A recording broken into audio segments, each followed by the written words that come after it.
اس حدیث کے اندر آپ الفاظ کے اوپر غور کریں. من صلی صلاتنا، جس نے ہماری نماز پڑھی، واستقبل قبلتنا، اور ہمارا قبلہ اختیار کیا، واکل ذبیحتنا، اور جس نے ہمارا ذبیحہ کھایا، فذالک المسلم، تو یہ مسلمان ہے جس کے لیے اللہ اور اللہ کے رسول کا ذمہ ہے. اب یہاں پر جو ہے تینوں معاملات کی نسبت ہو رہی ہے نبی علیہ الصلوۃ والسلام کی طرف. ہماری نماز پڑھی، ہمارا قبلہ اختیار کیا، ہمارا ذبیحہ کھایا. یعنی جو بندہ یہ تین کام کرتا ہے نبی علیہ الصلوۃ والسلام کے کہنے پر، وہ بندہ مسلمان ہے. یہ اس کے متعلق حدیث ہے. صحیح.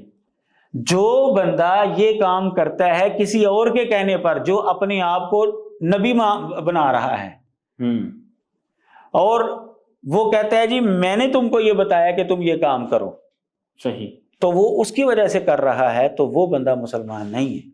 یعنی قادیانی یہ سارا کچھ نبی صلی اللہ علیہ وسلم کے کہنے کی وجہ سے نہیں کرتے، وہ مرزا غلام محمد قادیانی کے کہنے کی وجہ سے کرتے. اچھا، اس کا کوئی حوالہ؟ بالکل، اس کا بھی حوالہ، اس لیے تو یہ تفصیلی جواب ہوگا نا، تحقیقی جواب ہوگا یہ، اسی لیے تو آپ اندازہ کریں کہ اس حدیث کے اندر جو بات کیا ہو رہی ہے اور قادیانیوں کا عقیدہ کیا ہے. عام طور پر قادیانی جو ہے وہ بڑے جو ہے نا، وہ پنجابی میں لفظ آتا ہے میسنا، میسنے سے بن کر جو ہے نا وہ مسلمانوں کو کہتے ہیں جی ہمارے حضرت صاحب تو محمد صلی اللہ علیہ وسلم کے غلام ہیں، وہ تو جو کچھ بھی ملا ہے ان کو ان کی خدمت، ان کی تابع داری کے اندر ہی ملا ہے. ہم تو نبی علیہ الصلوۃ والسلام کے علاوہ تو کسی کو مانتے نہیں. یعنی اتنے اچھے جملے بولیں گے کہ ایک عام مسلمان جو ہے وہ بیچارہ پریشان ہو جاتا ہے، یار یہ ان کو کافر کیوں کہا گیا، یہ تو بڑے اچھے لوگ ہیں، ہمارے نبی کی کتنی تعریف کر رہے ہیں یہ. لیکن حقیقت کیا ہے؟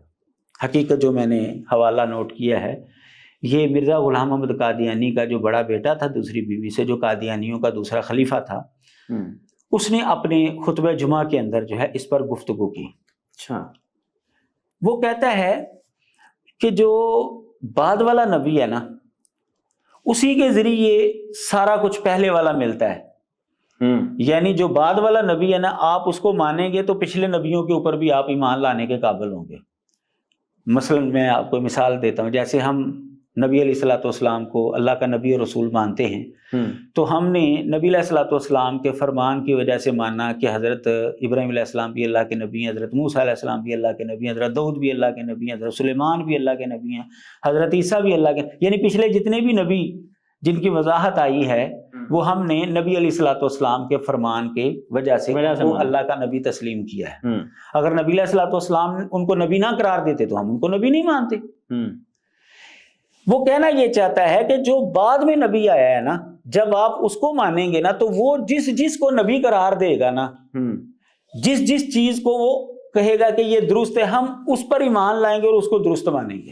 صحیح. اصولی طور پر اس نے بات ٹھیک کی ہے. اب لیکن یہاں پر قادیانیوں کا اصل عقیدہ جو ہے وہ سامنے آ گیا. اصولی طور پر بات اس نے ٹھیک کی ہے، بالکل پہلے نبیوں کا تذکرہ جو ہے یا ان کے اوپر ایمان جو ہے وہ بعد والے نبی کے ذریعے ہی ہوگا. لیکن جو سادہ لوگ مسلمانوں کو وہ دھوکہ دیتے ہیں، وہ دھوکہ جو ہے ان کا واضح ہو گیا یہاں پر، جو اس نے تفصیلی گفتگو کی اس کے اوپر. میں آپ کو اس کی عبارت جو ہے وہ سناتا ہوں جو میں نے نوٹ کی ہے.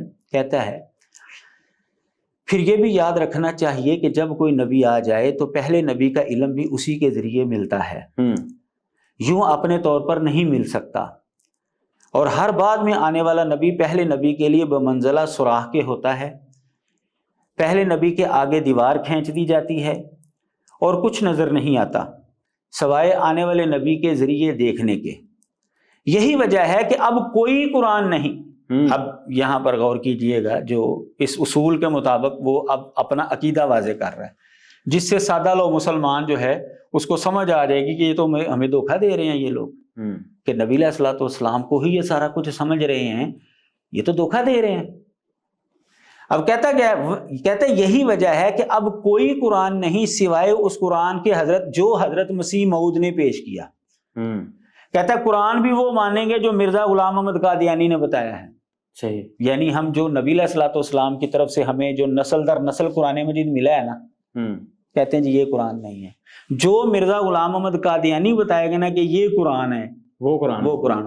یعنی جو مسلمانوں کے پاس قرآن مجید ہے نا، وہ مرزا غلام احمد قادیانی کے کہنے کی وجہ سے اس کو مانتے ہیں، چونکہ اس نے کہہ دیا کہ یہ قرآن ہے، اس لیے کہتے ہیں جی ہمارا اس پر ایمان ہے۔ آگے جملہ سنیے، اور کوئی حدیث نہیں سوائے اس حدیث کے جو حضرت مسیح موعود کی روشنی میں نظر آئے۔ کہتا ہے جی حدیث بھی وہی مانی جائے گی جو مرزا غلام احمد قادیانی کے مطابق ہوگی اور جو اس نے بتائی ہے۔ آپ جتنی مرضی بخاریاں پیش کریں، مسلم پیش کریں، جو مرضی حدیث پیش کریں، کہتے نہیں، مرزا غلام احمد قادیانی جس حدیث کے اوپر ٹھپا لگائے گا نا کہ یہ حدیث ہے نبی علیہ السلام کی، وہ حدیث مانی جائے گی۔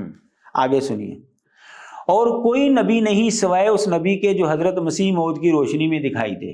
نبی بھی وہی مانا جائے گا جو مرزا غلام احمد قادیانی کی روشنی میں نظر آئے گا، یعنی جس کو مرزا قادیانی نبی قرار دے گا وہی نبی بنے گا۔ اسی طرح آگے سنیے جا، اسی طرح رسول کریم صلی اللہ علیہ وسلم کا وجود اسی ذریعے سے نظر آئے گا کہ حضرت مسیح موعود کی روشنی میں دیکھا جائے۔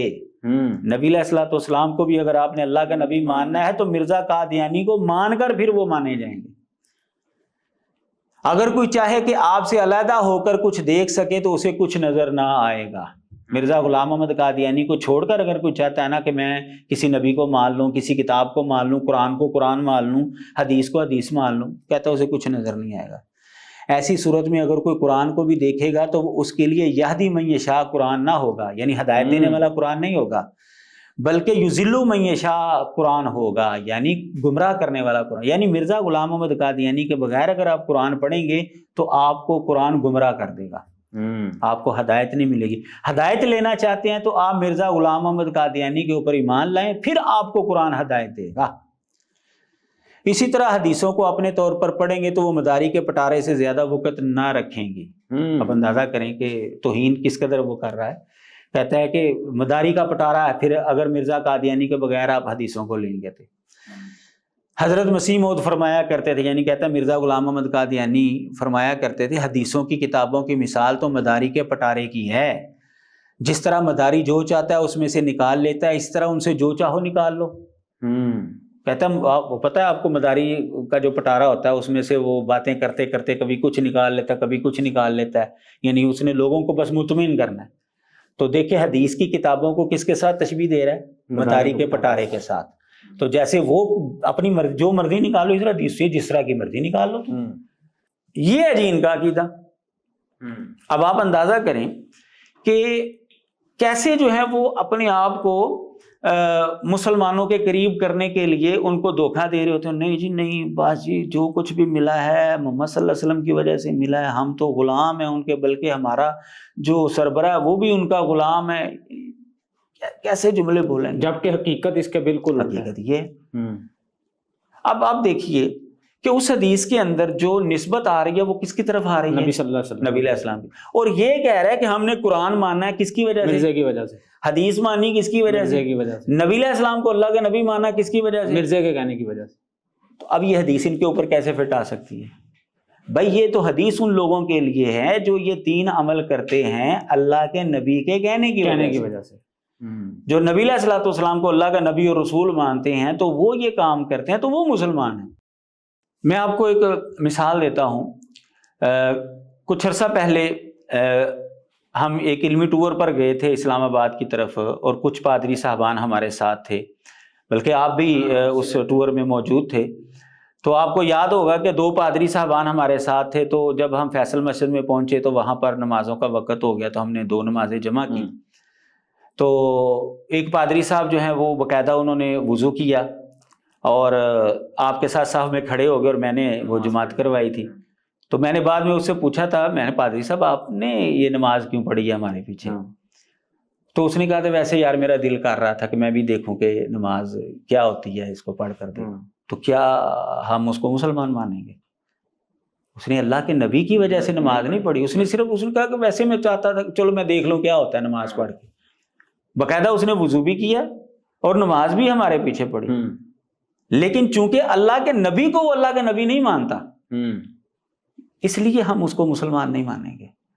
اور آج بھی وہ پادری ہے، آپ کو پتہ ہے کہ وہ آج بھی اپنے فرائض سر انجام دے رہا ہے۔